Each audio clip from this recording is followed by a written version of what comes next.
Arthur, their very own child. Randolph and Hannah lived in the savannah, but no little mouse child had they. They wished they had one, they wished for a son or a daughter to come their way. With our very own child, they happily smiled, we dance and sing all day. How nice to have a girl or a boy. Oh, what fun. Oh, what joy. We'd name him Arthur, they agreed, or Marigold if a she. A girl or a boy would bring such joy, we'd be a jolly three. So they dreamed of their very own child to keep them company. Now one fine day they packed a lunch. They packed some picnic treats, some chicken and ham and cheese and jam and sausage and some pickled beets.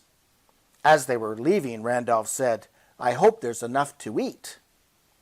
The sky was blue, the clouds were white, the sun was gold and yellow.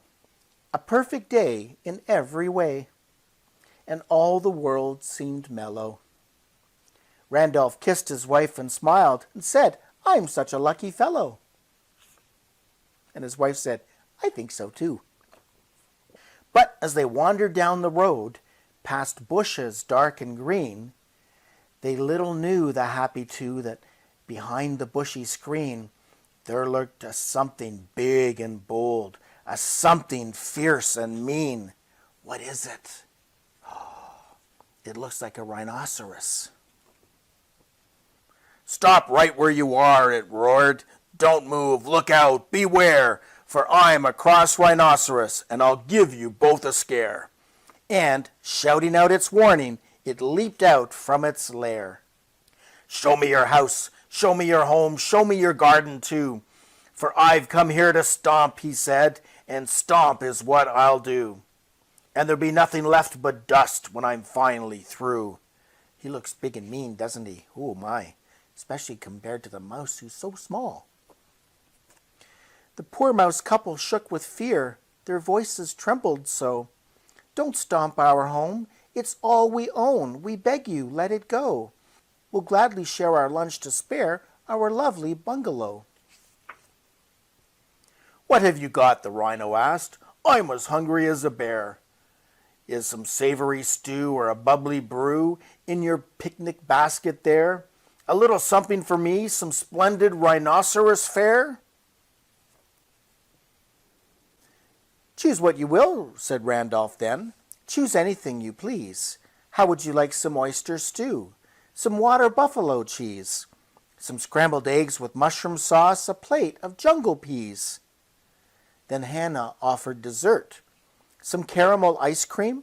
Some chocolate cake with coconut flakes? Or Jubilee's cherry supreme? Or a strawberry marshmallow sundae deluxe and topped with whipped cream? The rhino said, they all sound good, so I think I shall take a bit of everything. And I'll start with chocolate cake.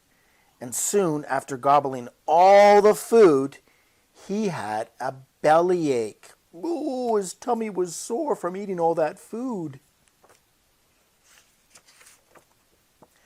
Then Hannah Mouse stepped up to say, the remedy is clear. You ate too much and now must take some medicine, I fear. But more than that, I think you need a mother's love, you dear. How true, the rhino sighed with grief, and then he began to moan. He groaned and cried and moaned and sighed. I've always been alone. I've never had a mum or dad. I've never had a home. Because I've never had a home, I stomp on those who do. I guess I'm jealous. That's the truth. I'm always feeling blue. He sat down on a stump nearby and cried a great boo-hoo. Then he blew his nose. Honk! There, there, said the mouse. Hooray, said Randolph. But Randolph stood and scratched his head and muttered, alone, you say? He looked at his wife, and she looked at him, and they shouted, oh, happy day! And Randolph and Hannah both jumped for joy. Our very own child, hooray! Dear Rhino, said Randolph, do dry your tears, and never more be sad. Dear Rhino, said Hannah, come live with us, and we'll evermore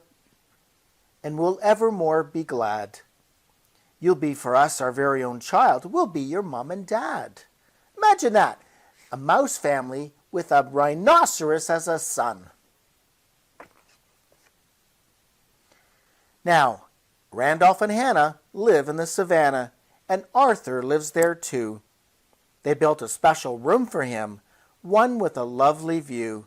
The happy three are a family. Their dreams have all come true. One of the parents is saying, Arthur, did you make your bed yet?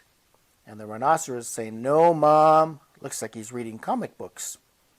What's on his desk? It looks like he's got a phone, a football, some playing cards. He's got a lamp, some books. Pretty interesting. And that's the end.